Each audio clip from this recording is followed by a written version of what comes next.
If you enjoy this and want more scary stories like this video, please remember to subscribe to the channel as I post pretty frequently, at least 3 times a week. And of course, enjoy.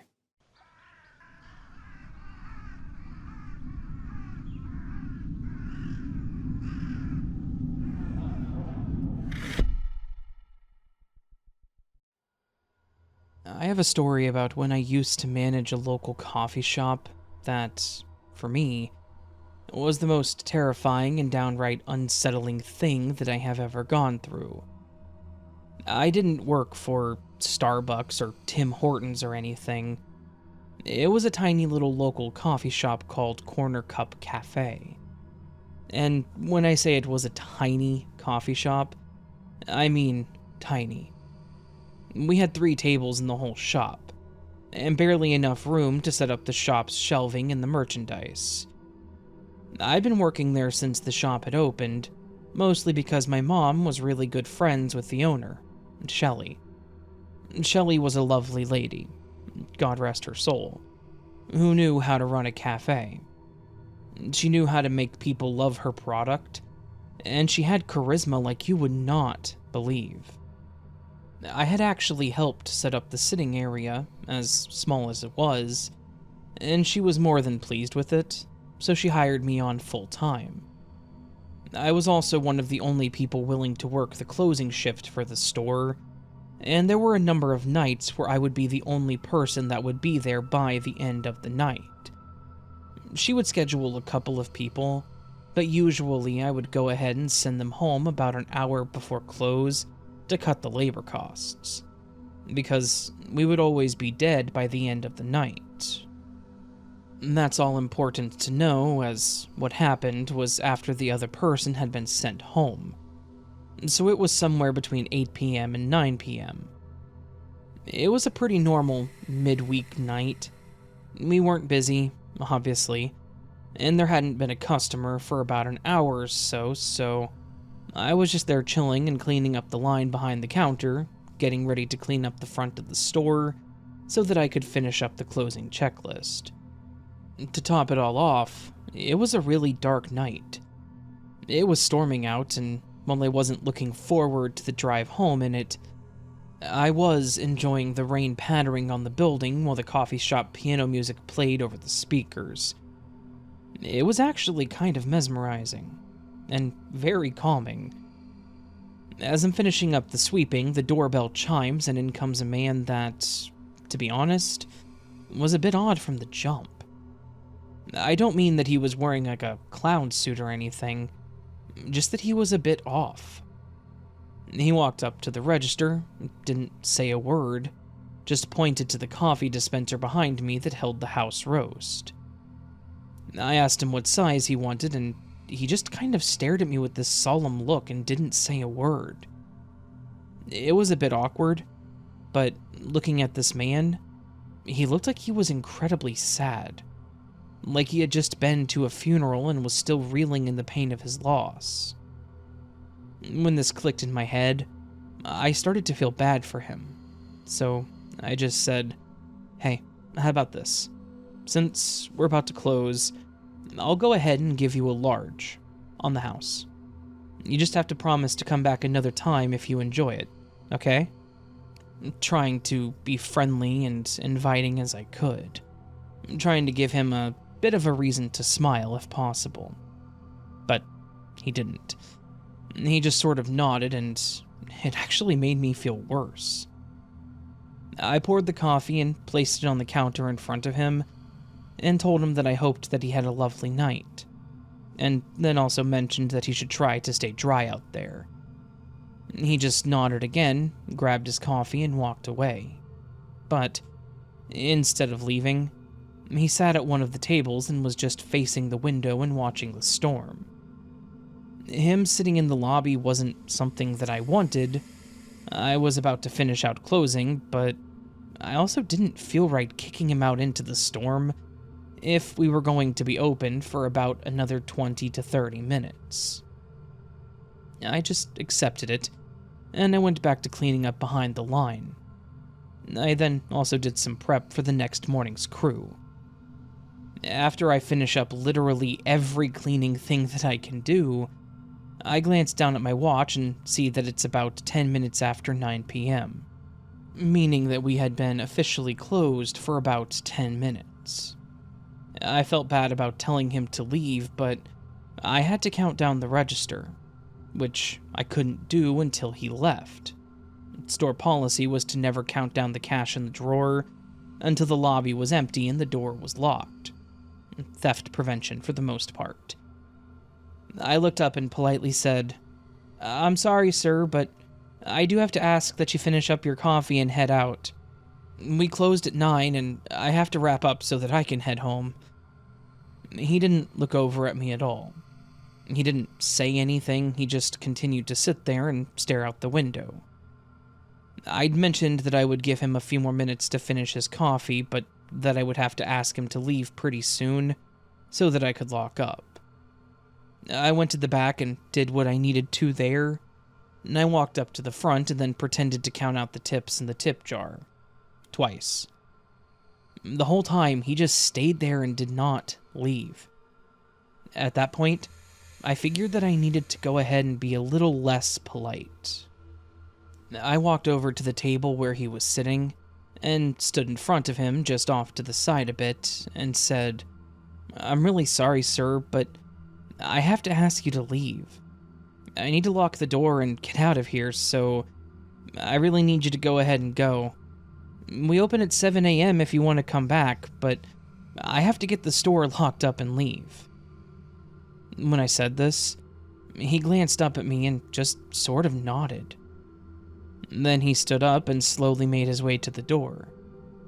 As he gets to the door, he looks back at me and actually gave me a slight smile before lifting his coffee at me, kind of like saying thanks without saying anything, and then he walked out into the night. I felt pretty bad, but it was what it was. I went ahead and locked the door as he exited, went back to the register and counted it down. By the time I left, it was almost 10 p.m., and I knew that Shelley was going to be a bit upset that I was so late finishing up, but I knew that she would understand with the customer being in there. Customer satisfaction was important for her, and I was sure that she would get it. If not, I would just take the talking to and move on. Odds are, she really wouldn't care that much. She would just tell me to be a bit more assertive. But when I got there the next day for my shift, the situation was not quite what I was expecting. She called me into her office, as I expected, and she asked me what happened last night with closing.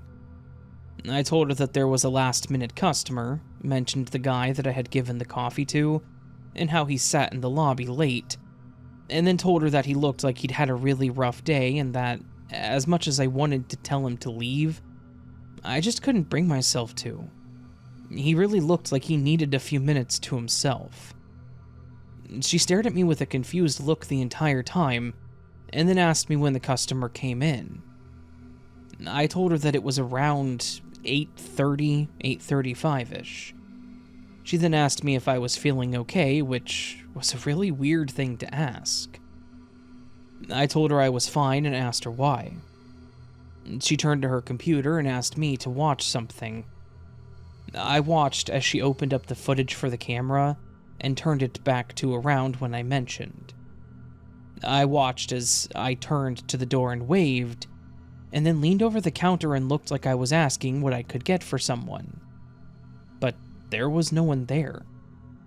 I watched as I turned to fill a paper cup with coffee, placed it on the counter, and just stared into the lobby for a few blank seconds. She fast-forwarded a bit, and I watched myself talk to nobody. Then watched as I walked over to an empty table, and once again started talking to no one. There was nobody in the lobby the entire time that he was supposed to be there. I was walking around and talking to no one like an absolute lunatic on camera. Worse yet, after I closed up and turned off the light, the coffee cup was still sitting on the counter, and it was there when she had opened that morning. I stood there with my mouth open, trying to figure out what the hell I was watching. She mentioned that, from the camera's perspective, I was standing there and doing nothing for almost an hour. I shook my head and told her that there was a man there, that the man had walked into the store and that he wanted coffee. I described him to a T. I told her about how awkward it was, how he wouldn't speak and just pointed to the coffee, how he just sat there and he wouldn't acknowledge me when I spoke. I nearly broke down into tears, because this video was making me look like an absolute maniac. I was stammering and pleading with her to believe me that there was a man that walked in, and that I wouldn't have put a coffee cup on the counter and wasted time, or went to talk to an empty chair like that unless there was someone there. Thankfully, Shelley was a very understanding person, and she once again asked me if I was feeling okay, if I'd had any issues with anything lately, or how I was feeling that night before. I told her that I was fine, that there was nothing wrong, and that I did not hallucinate him. She nodded and agreed with me, saying that she believed me. Not sure that she fully did, but to be honest, I wouldn't either. She just told me to be a bit more assertive with asking people to leave from then on, and to go see a doctor if I started to feel that anything was off, or if anything like this happened again. I told her that I would, and she told me that she had covered my shift for that night, so I needed to go ahead and go home and relax, and come in tomorrow and that we would just move on from there. This was seriously scary for me, because I know 100% that I did not hallucinate that man. I did not hallucinate this guy coming in and drinking his coffee, but yet the video footage showed otherwise. Thankfully, it never happened again, and Shelley did not bring it up after that, because I would have hated for it to become a constant thing, or to be reminded of it. I worked at that shop until Shelley passed away, about 5 years ago, from cancer. And when she passed away, the store closed for good. So, really, I'm not sure if this was all in my head, but I don't think it was. I also don't know if it was some kind of spirit or something, but it was real for me. Way too real to have all just been a figment of my imagination.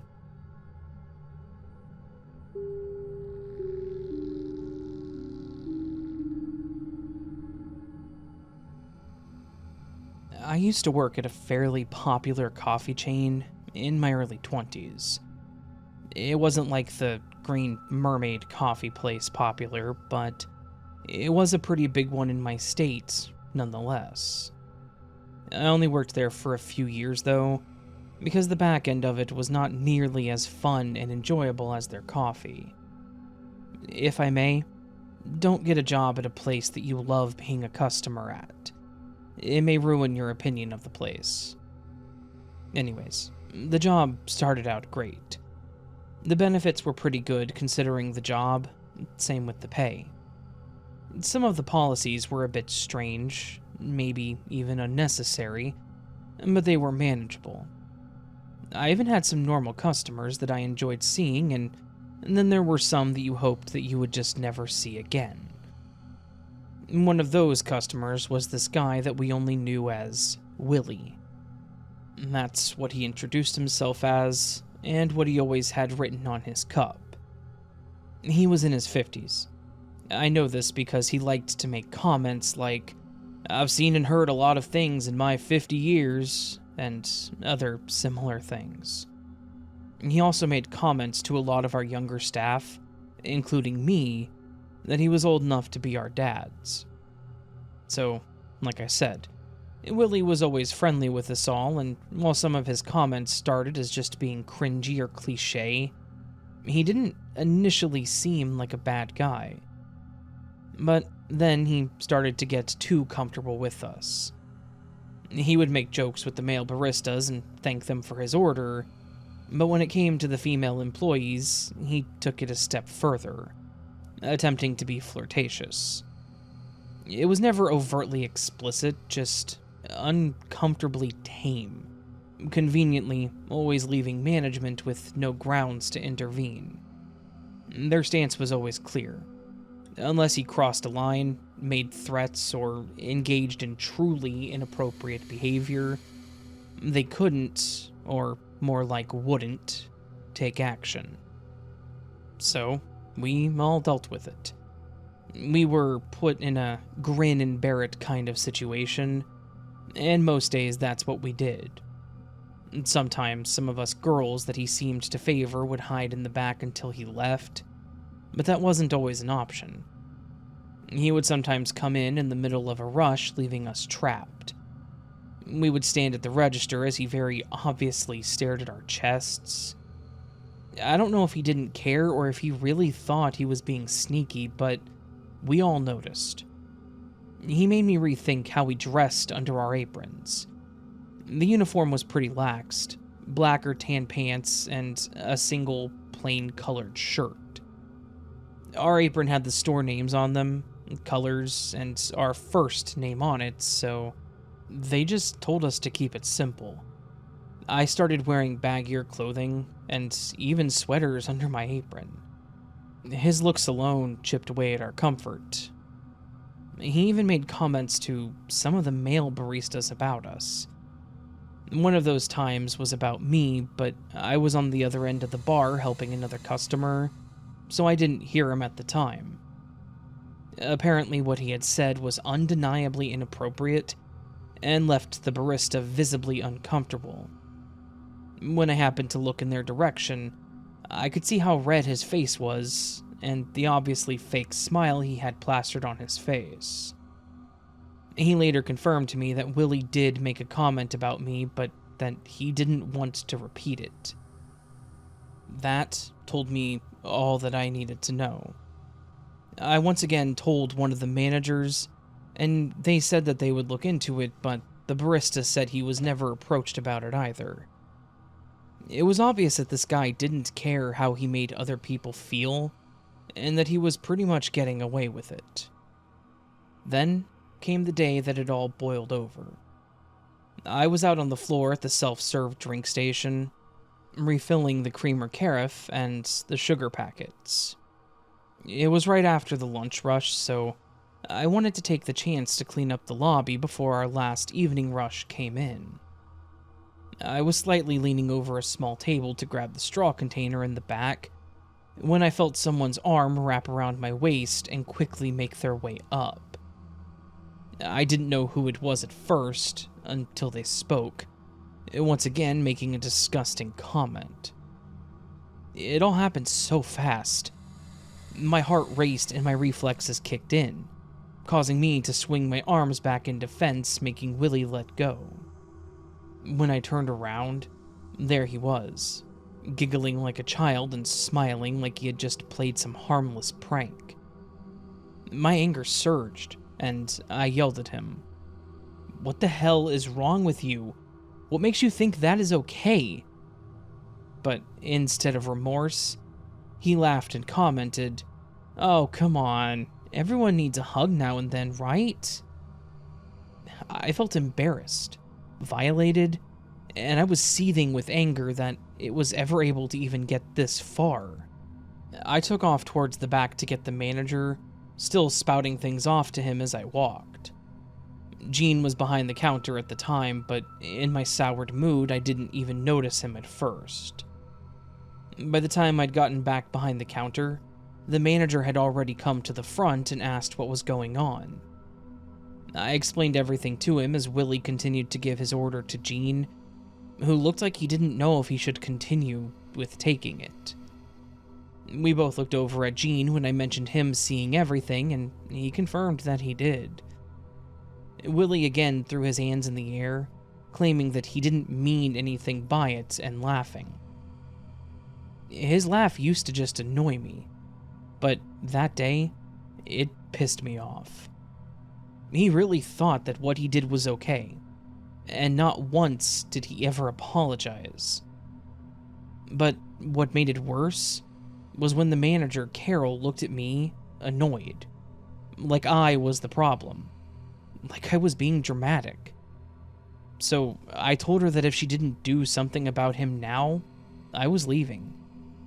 She looked at him and asked if he got his drink yet, telling me all that I needed to know.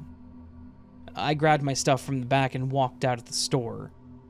I couldn't afford to quit, but I wasn't going to stay in a place where I wasn't respected, so I left. When I got home, I shared the whole ordeal with my boyfriend, who was equally as livid as I was. Together, we came up with a plan. I called Jean, who was more than willing to make a statement. My boyfriend drove me back to the shop the next day, because, yes, they called me to ask if I would be in the next day, and I worked the day as normal. Surprisingly, Willie never showed up. Well, that day at least. But he did the next day. And when the manager wouldn't make him leave, then I would. I would drop everything that I was doing and just walk out. To be honest, I'm surprised they didn't fire me, but I guess that tells me that they were hurting for people more. I went through this for about a week, maybe a little less, and I ended up leaving early 4 times in that week. Then, my restraining order papers went through, and I was told that he was served the papers too. I was hoping that it would just be all over there, but to my surprise, he showed up at my work. At that point, I had more control though. I called the police immediately, and I was surprised at how quickly they showed up. He was reminded of the restraining order and was told to leave, and for the first time I saw the other side of Willie. His face became red and he started yelling. He yelled at the cops. He yelled at the customers about how much of a liar I was. He yelled at me for leading him on. The officer finally got him out of the building, where his shouting continued. I tried to ignore it and help the customer in front of me, but the customers sitting at the table near the window were now standing and looking out the windows, talking, and pulling out their phones. By then, most of the people in the shop were starting to look outside and trying to see what was happening. Once things started settling down, my boyfriend, who had showed up after I called the cops, came in and told me what he saw, which aligned with the things I heard from a few customers. He arrived after the cops and saw them both walking out. Willie was yelling at the cop and mentioned something about a gun. The cop had his hand on his belt and watched to make sure that he got in his car to leave. However, Willie instead grabbed something that my boyfriend couldn't see, but when he started raising his arm, the cop tased him and he dropped him immediately. Willie did indeed have a gun in his truck, so when all he had to do was leave the shop, he was now sitting in a cruiser after threatening a police officer. I never saw Willie again, but that's probably obvious.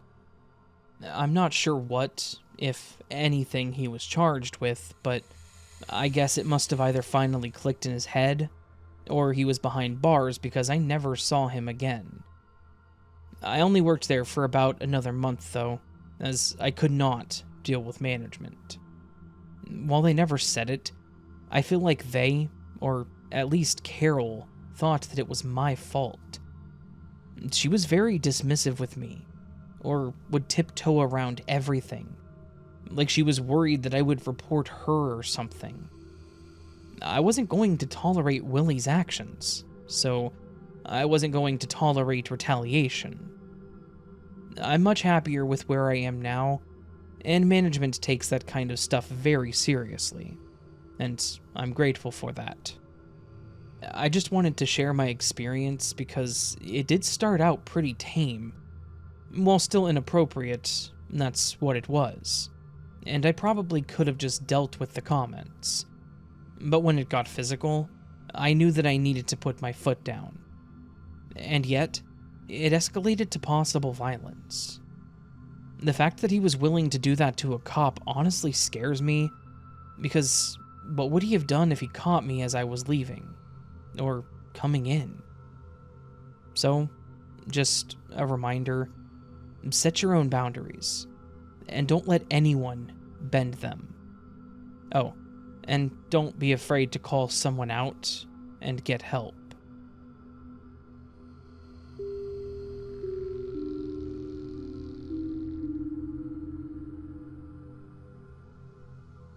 Okay, so this happened to me back in September, and since I was able to finally piece some things together, I can't stop talking about it, so I want to share it with you too. Autumn is my favorite time of year. I love the cooler air. I love pulling out all of my sweaters, boots, and scarves. I love decorating with various leaves, garland, and gourds. Yes, I am that girl. And I'm okay with it because it puts me in an incredible mood. And to add to such a lovely time of year, I love the pumpkin spice and praline coffees that come out of hiding. I had an extra day off during the week as a required PTO day, and for once, I had nothing to do. I was caught up with chores, no appointments or meetings, so I told myself that I deserved an actual mental health day. I slept in a little, and after a shower, I decided that I would enjoy one of my favorite coffees at my favorite little cafe. When I arrived, I talked to one of the baristas there. She was still in college and always tells me how she's doing in it. After chatting for a bit, I found myself a seat in one of their big armchairs that I wish I could fit into my apartment. I pulled out my Kindle and earbuds and got myself settled in to read for a few hours, something I hadn't been able to do in a few months. I was pretty lost in my book, completely unaware of my surroundings for a few hours, until I started getting this weird, unsettling feeling. It started as an inexplicable sensation that somebody was watching me, but I just brushed it off as me being paranoid. Or the book. The book that I was reading was a thriller about someone being stalked, so it would make sense. However, I stopped reading to respond to a text that I'd received, which resulted in me checking social media, which then made me realize that same feeling was still lingering. So I did what anyone else would do, and looked up to see if the feeling was warranted. Unfortunately, it was. I scanned the lobby until I locked on to the line of people waiting to place their order. There was a man standing in line, but he was standing slightly askew from the others, and was staring right at me. His face looked relaxed. He didn't look upset, overly unhappy, or even focusing on me, like he was trying to recognize me. But when we made eye contact, he smiled at me and softly nodded. I didn't recognize him, so I just smiled back and looked down at my phone, hoping maybe it was just an awkward moment. Afterwards, I went back to my Kindle, hoping to finish my book before I left. I tried not to make it obvious, but when the feeling persisted, I wanted to check if he was still looking at me. I would take a sip of my coffee and look back over towards the line, and would see him looking over his shoulder at me. Finally, he would stop staring long enough to actually place his orders, so I went back to my book, hoping that he would soon leave and I wouldn't have to worry about it anymore. I was in a good chapter of the book, so I held on to that, hoping I could just get lost in it again and not even notice when he left. But that wasn't his plan, I guess. As I read, the light above me seemed to darken, and I looked up to see the same man sit in the armchair next to me. I didn't know at the time what his intentions were. Was he going to try to talk to me? Did he recognize me from somewhere? Or was he just one of those weird people that feel the need to sit near somebody who obviously wants to be left alone? Regardless of which one it was, I wasn't interested. So, with my plans being interrupted, I took out my earbuds and started putting everything in my bag so that I could leave. But as soon as I took my earbuds out, this man waved at me, like he was trying to get my attention. I look over at him, and I raise my eyebrows in a "can I help you" kind of way. "I know you," he said softly but confidently. I didn't know how to respond to that. Sure, some people may recognize you or think they do, but they may also follow up with how they may know you. Like, "Oh, did you go to X school?" or "Did you ever work at X?" And things like that. But instead, he made that comment and just waited for me to respond. And the look on his face and that smile, it really didn't seem friendly. It seemed more like a "I know something you don't know" kind of smile. And I did not like it, nor the feeling that it was giving me. "I'm sorry, I don't recognize you at all. Do I know you from somewhere?" Before I could think of a more detailed question to ascertain how he knew me, he broke the silence. And in that same consistent, calm, and quiet tone, he said, "I found you," while his smile turned into something a bit more sinister. I didn't know what to say to that. We again sat there silently, but this time the man stood up and left. He even left behind his coffee.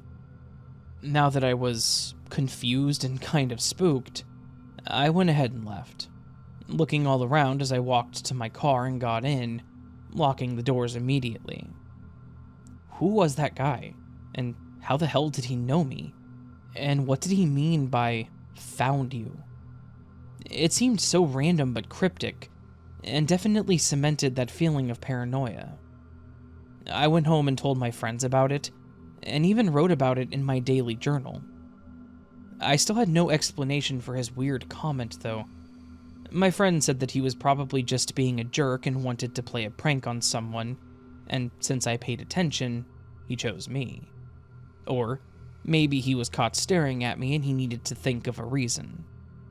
These both seemed reasonable, and were definitely more innocent than what it first appeared to be, so I agreed and just let it go. I still even stopped by the cafe on plenty of occasions to get my caffeine fix, and I never saw the guy again. In fact, it wasn't until last month that it finally came back around. I'd been having a bit of a recurring nightmare for several months that seemed to start after I had oral surgery. In this nightmare, I was constantly running through a dark, ominous forest. I remember I was always barefoot and had on a thin dress or maybe a nightgown. I just remembered that I never had bottoms on and recall feeling the cold air rush through my dress and touch my bare skin. I was always freezing. Whether I had this dream in the summer or around now in the autumn, I was always freezing. I also know that I was terrified, looking around as I ran. It was like I was running from something or someone. Then the dream would always end the same way. I would feel someone grab my arm and hear them say, "Found you." Then the feeling of being grabbed would always wake me up. I had this nightmare a few times a month, and I hadn't had it for about a week at the time of my day off, so I didn't even think about it. But then I had this nightmare again, and the next morning while I made my coffee at home, I remembered the guy from the cafe and nearly had a panic attack. Could they possibly be related? Was it just a coincidence that the guy said this to me, knowing that it would be relevant to this dream that I kept having? Or was there something more to it? I never talked to anyone about my dream in an online forum. I told one of my close friends about it, my mom and my therapist. And that was it. It was personal, and I'd been through some things, so I was cautious of who I opened up to. There's no way that I could possibly think of that this man had any knowledge of my dream. But the question still lingers in my mind rent-free. Why would he say that? And why would he say it to me? Was there something he knew that I didn't? Or was it truly just a coincidence in a dumb prank? I even sat up at the cafe one day over the weekend, thinking I might catch this guy again, but I have yet to see him again, 2 months later. I wish there was a way that I could find this guy and ask him about it, because it really does bother me. I told my therapist about it too, who has also helped me work through it, but in the meantime, it's still an unanswered question, and it's one that I will probably always have.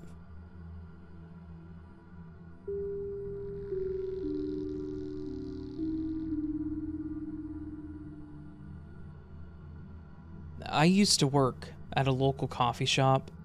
It wasn't a big chain, just a small little spot in a strip mall right at the start of town. It was owned by an older couple that was always very kind. We didn't see them too often, as they had stepped back a bit and gave most control over to their son, who was also okay for the most part. I just didn't think that he quite had the leadership skills to run it on his own, but alas, that's why we had our shift leads. We also had our fair share of regulars, between the younger group of people that went to the nearby community college, as well as an older group of ladies that I believe were friends of the owner.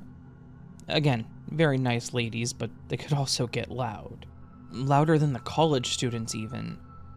However, you have to take the good with the bad, and we also had a few of those. This story is about one of those people.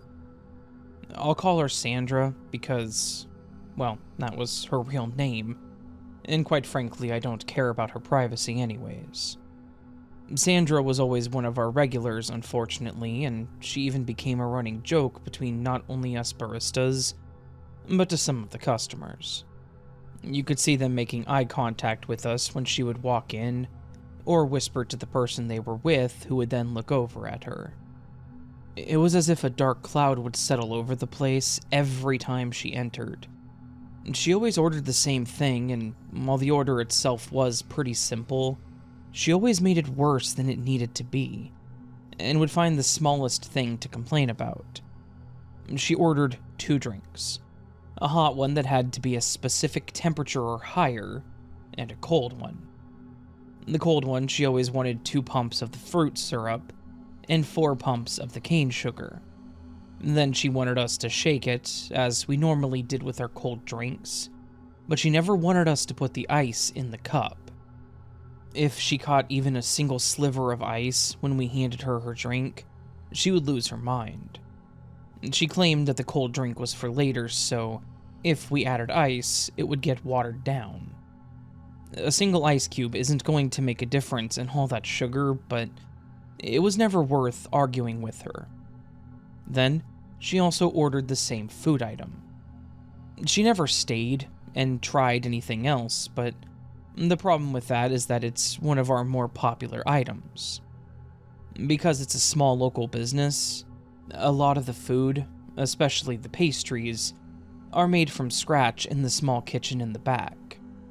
We have to be there a few hours before opening to make them all, and because we closed at 6, we never went back to make more.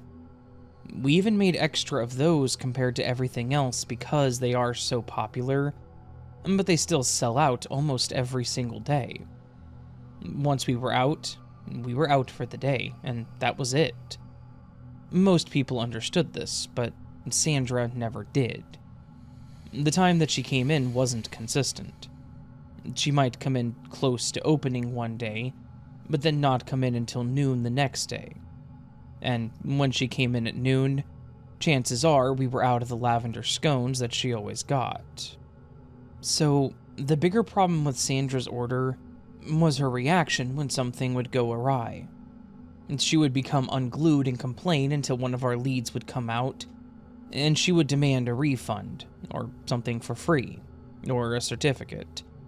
We didn't have gift cards, but we did do certs. Sandra made off with a lot of free items and certs too. I still wonder if her whole game was to just get free stuff, and she had no humility, or if she truly was just that miserable of a person. Because I always think, if we did such a horrible job and so consistently, why would you keep going there? But it's neither here nor there, I suppose. So, now that I've introduced you to Sandra, let me tell you why she has relevance to this story. One day I was working, it was around 2 p.m., and I was doing my normal wipe down of the counters and tables when who else but Sandra would show up. I shuddered as I walked back behind the counter, because I knew today was going to be a bad day, because we were out at the scones. I put in her drink order as she mumbled it out to me, and when she mentioned the scone, I had to be the one to tell her that we were out. Cue the tantrum.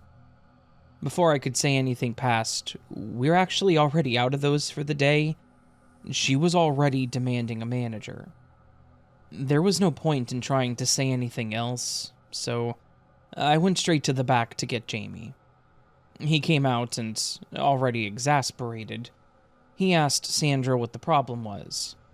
As she complained about the lack of food choices, Jamie cut her off, laying out her choices. "Sandra, we go through this weekly with you. You know we run out of those around noon.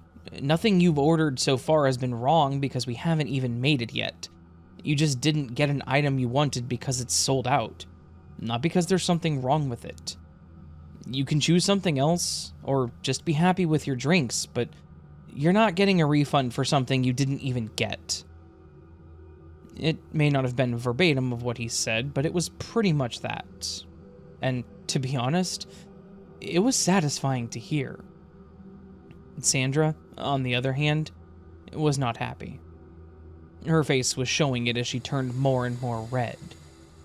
She just ordered her drinks and walked to the end of the counter to wait. Kelsey was on the espresso machine at the time, and Jamie told her to go ahead and take her break and that he would take care of her orders, so she happily let him take over. Another customer had come in, so I rang them up as I made quick glances over at Sandra, angrily watching him like a hawk. Shortly after, I just stood back organizing and picking up the back counter, as I listened for any more complaints for Sandra. I didn't have to wait long. He made her iced drink as the espresso was pouring, so she got that first with no complaints. But as she took the hot drink, she pulled the lid off, stuck her finger in it, and then complained that it wasn't hot enough. He took it from her and remade it. Not once, not even twice, but 3 times. By the 3rd time, she did the same thing, as she made a face ready to complain again, but Jamie stopped her. He mentioned how he was not going to continue to remake it for her, as it could be dangerous with how hot it was, and that she was just being wasteful. But he didn't get to finish his sentence before Sandra splashed the hot beverage right on Jamie's face, and hitting part of my arm. The small spot that hit me made me jump because of how hot it was, but Jamie's screams told me that I got lucky. I ran over to him immediately with a towel and looked over as Sandra grabbed a straw, smiling, and slowly walked out of the store. I tried to ask Jamie if he was okay or what I should do, but his screams were awful. His screams as he collapsed on the floor were piercing, and I just didn't know what to do. I yelled for Kelsey to call an ambulance as she was already back in the lobby, presumably because she heard his screams too. One of our regular customers was there, and while I hate that they had to witness it, I'm thankful that it was her of all people. She was an old retired nurse, and she helped me with Jamie. The ambulance and the police arrived, and as they were loading Jamie up on the stretcher, I could see the giant welts on his face already forming. All of us, including our customer that stayed to help, told the police everything we witnessed. Of course, the police wanted any and all information that we could give them on Sandra, such as a physical description, but unfortunately for her, we had one better. We had a reward system, and the owners were stuck in their old-fashioned ways of snail mail. This meant that we sent out physical, local coffee shop letters as well as occasional coupons. We had Sandra's full name and full physical address on record, and we happily called up the owners and got access to provide it to them. Jamie came back after taking a few days off, but when he did return, he still had some scarring and discoloration from the burns. He even had a bit of a scare because he was having trouble seeing and he was worried that it messed up his eyesight. But luckily, it all came back perfectly fine. He just had to use some special eye drops for a while. He also informed us that the police talked to him too, and he was given the choice to press charges, which he very much did. And this also meant that she would be banned from the store. It was pretty annoying that all of this had to happen just to get her banned, but at the same time, I understand that we can't just ban someone for being a jerk.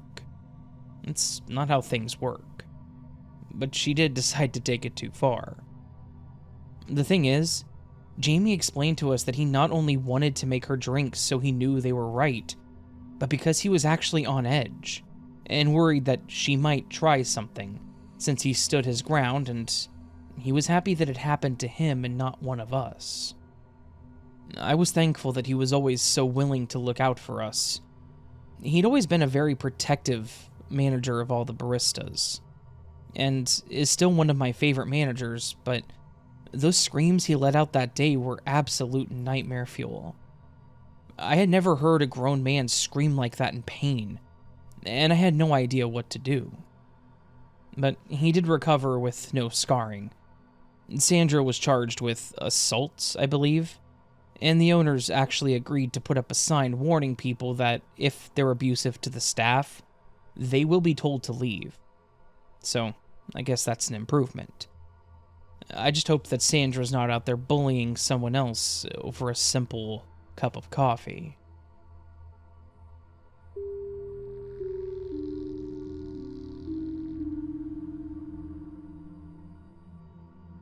Hello. I work for Gloria Jean's. It's a coffee place here in Australia that sounds a lot like Starbucks. That being said, I've never actually been to a Starbucks. Anyway, the chain is fairly popular around Australia.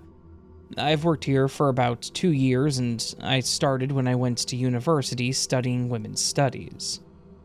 I'm still working at Gloria Jean's because the cost of living in Australia is so damn expensive, so I need it as a side job. Basically, I really need this job to help me stay afloat.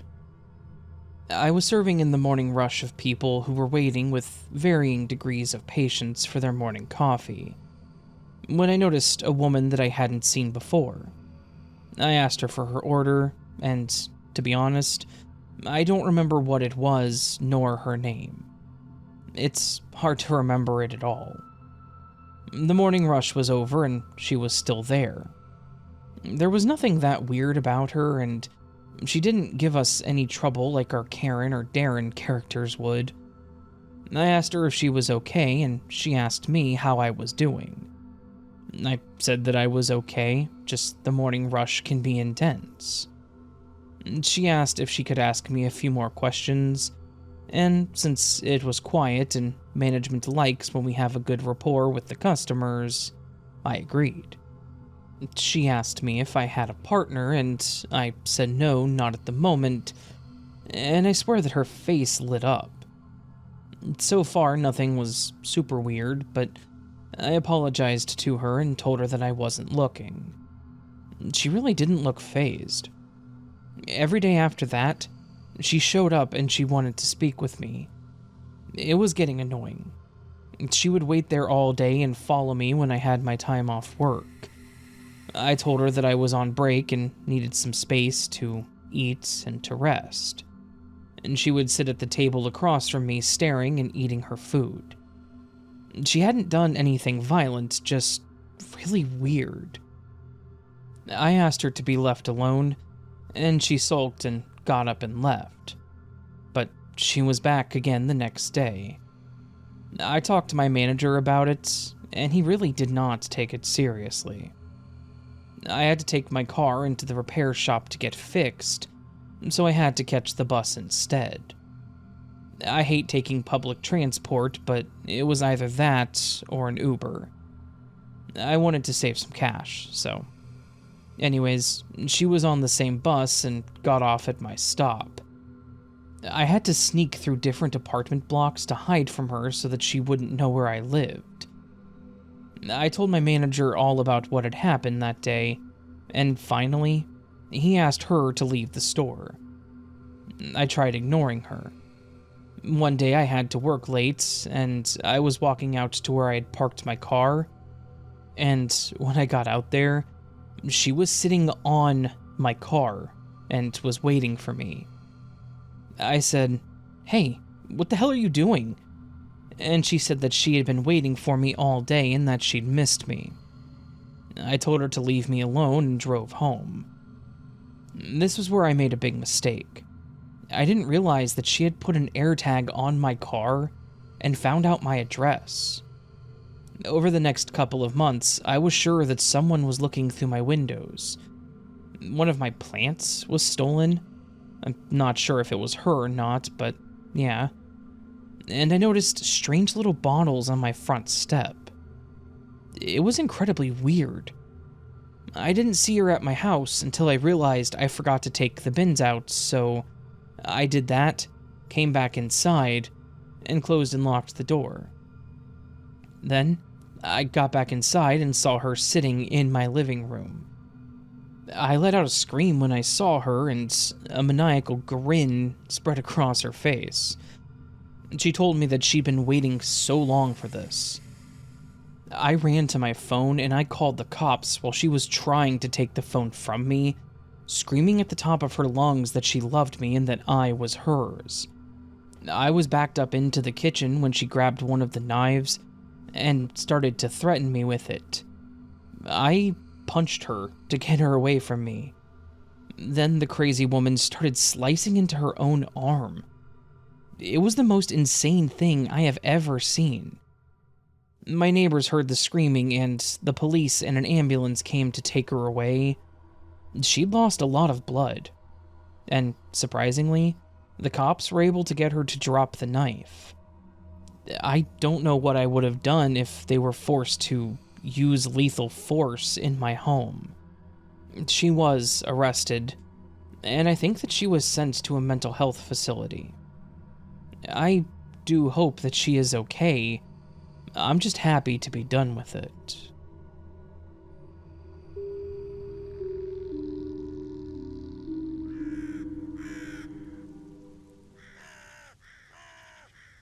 So, that, my friends, was a collection of some scary coffee shop stories. Stories that are scary that involve coffee shops. The Starbucks, the Scooters, the Tim Hortons, the not corporate branded coffee shops of the world? I don't know. We got a few of those around here. We got a few of the non-branded ones. But for the most part here in the area I live, it's Starbucks or Scooters. Scooters is a pretty big one. There's a new one that keeps trying to pop up around town. I think it's 7 Brew or Brew 7 or something like that. My only problem with them is that they built a new coffee shop, brand new from the ground up, in the same parking lot, literally within 200 feet of a Scooter's coffee house, and in the same parking lot on the opposite corner from a very small local coffee shop. So, yeah. They seem to be aggressively attempting to take over, if that makes sense. And whenever I think of corporations aggressively trying to take something over like that, I think of Walmart. And I wouldn't want to go to the Walmart of coffee. It's like, no, I'm good. Thank you. I'll stick with my corporate coffee that isn't aggressive. No, I won't. Anyways, I don't really drink coffee, so not anymore. Hopefully you all enjoyed this collection of stories. I did. Good scary stories as always. And if you did, please consider hitting that thumbs up button. Yes, that would mean the world to me. You can also leave me a comment down below letting me know your thoughts, how you're doing, how your weekend's going so far, and anything else you'd like to mention. And If you're new to the channel and have already thumbs upped the video and left me a lovely comment on your thoughts, subscribe. Yeah, just do it. Just hit the sub button, the subscribe button. I need you to do it. I need you to subscribe to the channel. Please, consider doing so. Please. Please. Please. I am begging you. What more do you want? Do you want a $5 Starbucks gift card? I'll get you a $5 Starbucks gift. That won't get you much. I'm not going to lie. I started saying that, and then as I was in the middle of the sentence, I'm like, that's like a medium sometimes. You can also join Patreon or channel memberships where you get early access to content like this and other things so long as it goes up early. This one did not. I'm sorry. It's been a week. I mentioned that yesterday. And other things depending on what you sign up for and how you sign up. There's also the super thanks button, which is just a tip to the channel, bit of a donation. That helps me personally. It's a bit of extra support. So, of course, all of this is appreciated, but never expected. You have free will. Use it. Do what you feel is best, my friend. Unless you're a rebel without a cause and just do the opposite of what everyone says. In which case, you're going to be very confused because I told you that you have free will and that you should use it. So now you're going to wait for me to tell you to do something else. I'm not gonna. Anyways, friends, please remember you are loved, you are valid, you are important, you're the best you that you can be. Do not forget it and don't let anyone tell you otherwise. And until I see you again, my beautiful friend, much love and sleep well.